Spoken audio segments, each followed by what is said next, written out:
Branco é o apelido de Cláudio Ibrahim Vaz Leal, gaúcho de Bagé, nascido em 4 de abril de 1964.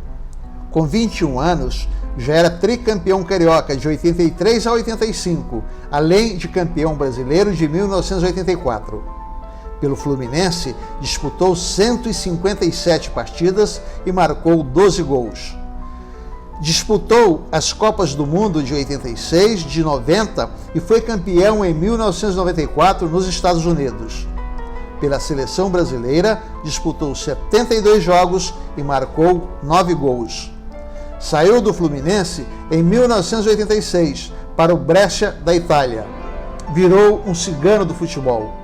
Jogou ainda pelo Porto, Gênova, Grêmio, Corinthians, Flamengo, Inter de Porto Alegre, Middlesbrough da Inglaterra, New York, Metro Stars, Mogi Mirim e encerrou a carreira em 1998 no seu querido Fluminense. Por uma carreira tão brilhante, Branco tem um molde de seus pés no hall da fama do estádio do Maracanã.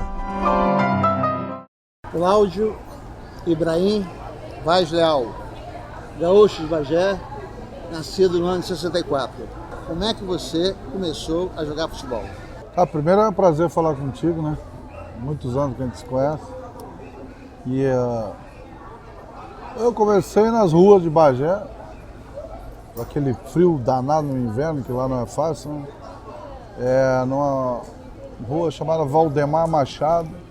Eu morava ali na frente da minha casa, tinha um clube chamado Aimoré, tem até hoje. E ali eu me criei jogando futebol. Comecei a jogar no segundo time, né, na várzea, depois passei para o primeiro, enfim. Aí depois fui para a escolinha do Bagé, o clube profissional, lá em Bagé tem 2 clubes, que é Bagé e Guarani, né? E fui para a escolinha, infanto, juvenil, enfim. Aí fiquei um tempo lá e depois fui para o Guarani, jogar no Júnior, aí eu joguei alguns jogos de profissional, foi do Guarani que eu enfim, apareci, me revelei lá pro futebol no interior, que eu fui convocado com a seleção gaúcha de júnior na época. Que antigamente tinha, né, esse campeonato de seleções dos estados, e eu fui convocado e me deu a oportunidade de aparecer. E como é que foi o seu processo de vinda para o Fluminense? O processo de vinda foi uma grande surpresa, porque na época o Dr. Rafael Almeida Magalhães pediu que fosse lá tentar a minha contratação. A pessoa que foi o Tadeu, que eu tenho um respeito muito grande, com um cara que é tricolor, enfim, e ajudou muita gente lá, principalmente aquela geração dos gaúchos da época, que chegaram no clube. E aí ele chegou numa quinta-feira, cara, numa sexta eu estava vindo para o Rio de Janeiro. Um negócio muito rápido. Fiquei assim, muito feliz e ao mesmo tempo surpreendido, né, com a rapidez. Tanto é que na época eu era menor, o pai teve que fazer uma autorização, isso aí, para me viajar. E foi legal, e dali começou a minha história toda dentro do Fluminense. Qual foi o melhor time que você jogou no Fluminense? Você seria capaz de escalá-lo?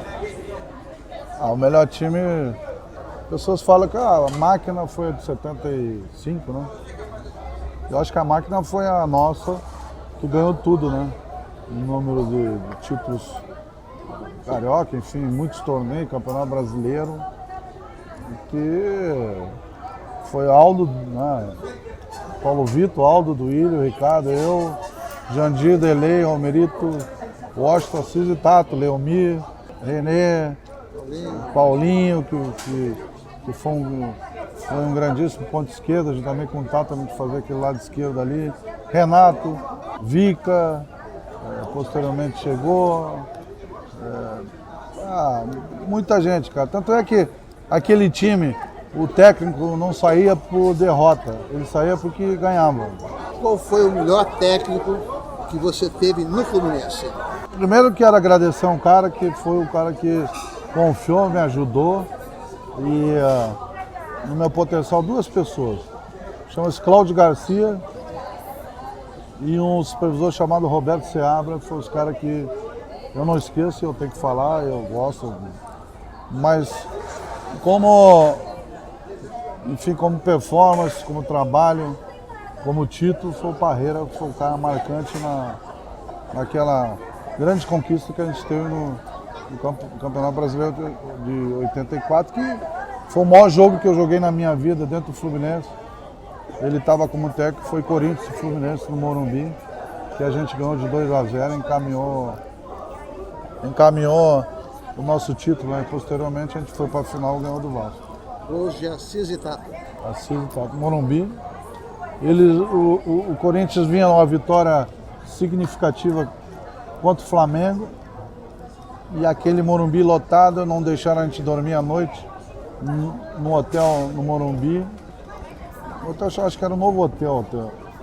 E era fogos a noite inteira para querer disturbar o nosso sossego, enfim, o nosso sono. E acordamos de manhã no café e vamos para dentro hoje. Eles não queriam deixar a gente dormir, agora não vão deixar eles dormir. Vão acordar eles no campo, enfim. O que acontece? Foi um jogo maravilhoso, aquela fumaça preta da Fiel. E aquele foi o jogo mais significante e incrível que eu joguei. Acho que não só eu penso assim, acho que a maioria dos que tiveram naquele jogo pensam, porque foi um jogo perfeito, em todo sentido. Dessa equipe vitoriosa dos anos 80, você ainda guarda alguma grande amizade? Cara, eu falo, tem alguns que eu não tenho, por exemplo, o Aldo, eu não tenho tido contato com ele, ele está lá em cima, está longe. Mas a maioria, eu por exemplo, Jandir está em Porto Alegre. Seguidamente que eu vou a Porto Alegre, eu falo com ele. Leomir está trabalhando no futebol com a Abel. Delei, essa semana eu falei com ele, enfim. Paulinho, Tato está em Curitiba. O Washington eu tive contato a última vez que ele veio aqui, né? Que foi feita aquela campanha para ajudá-lo. O Assis, fui eu que ajudei e eu que levei ele para Xerém, quando eu assumi o Fluminense, porque eu acho que a gente não pode esquecer os grandes ídolos, né? O Ricardo está aí no meio do futebol também, né? Assim que a gente pode, cara, a gente tem contato com eles. Mas eu gostaria de repente fazer, né? Um grande encontro, a gente comer um churrasco, relembrar aquele churrasco que a gente fazia na época. Que eu falo que aquele time foi o time que mais comeu churrasco e tomou cerveja na história do futebol e o que mais ganhou. Você disputou 3 Copas do Mundo, foi campeão do mundo em 94 lá nos Estados Unidos. Você foi campeão do torneio bicentennial também dos Estados Unidos. O que representou para você essa sua passagem pela seleção brasileira? Na realidade, a seleção marcou a minha vida profissional. Porque tu jogar 3 Copas do Mundo no Brasil, que é uma competitividade muito grande, não é fácil. Aqui brota jogador todo dia. Eu joguei 3 Copas com 3 técnicos diferentes. E Deus me deu a gratidão, cara, de que eu ganhasse uma e sendo um participante direto na conquista, né? Por isso que eu te digo que a seleção marcou muito, porque eu fiz um gol que o velhinho olhou lá de cima e disse, ó, tal hora é agora. Que eu vinha sendo execrado, massacrado por alguma parte da imprensa, dizendo que eu estava machucado, que eu não aguentava mais, enfim. E eu fui lá e dei a resposta dentro do campo, jogando bola, não podia falar. A minha resposta tinha que ser dentro do campo. E aquele dia, aquele jogo foi reservado para mim, decidir. 2-0, eles empataram e quem fez a jogada toda foi eu, fiz o gol.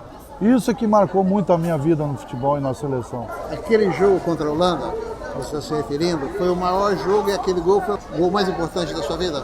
O maior jogo que eu fiz, com certeza, por tudo que tinham criado em torno da minha participação na seleção como titular, enfim.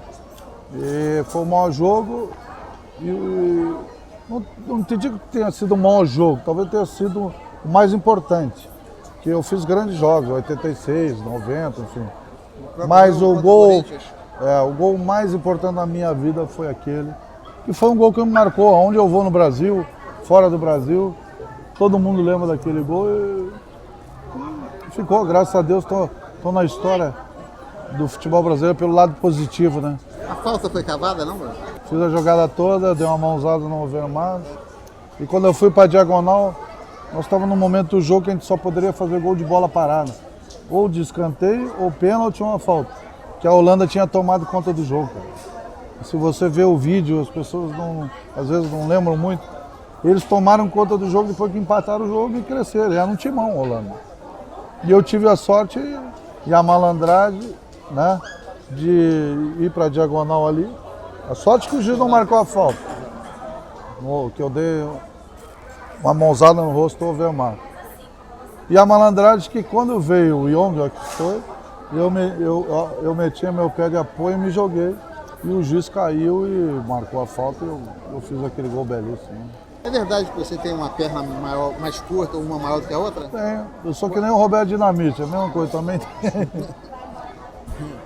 Eu tenho uma diferença, até o doutor Lídio tinha feito uma palmilha para mim. Para mim usar, eu falei para ele, doutor, se eu usar essa palmilha, aí que eu não vou jogar. Porque o meu corpo já está acostumado do jeito que eu sou. Então deixa do jeito que está, porque de repente esse é o grande segredo da bola pegar efeito. Como jogador de futebol, você fez a sua independência financeira? Ah, fiz, graças a Deus. Eu tenho uma situação muito confortável, até porque eu soube administrar essa situação. Campo e extracampo. Isso é um negócio muito complicado. Eu acho que o que me facilitou, tudo é família, cara, a base familiar, não tem jeito. Eu sempre tive uma família com pai e mãe, excepcionais, e casei com uma mulher que me ajudou e me ajuda até hoje. Eu tenho 27 anos com ela, 25 anos de casado, 2 filhos, um de 16 e outra menina de 14, Stephanie e Chiara. Enfim, isso eu acho que é importante. Você se sente amado pela torcida do Fluminense? Eu me sinto, porque aonde eu vou, aonde eu encontro os tricolores, todo mundo reverencia, fala comigo com carinho, entendeu? Saudações, eu respondo saudações. Qual é o seu time de coração? Meu time de coração é o Fluminense. Muito obrigado. Não tem como ser diferente.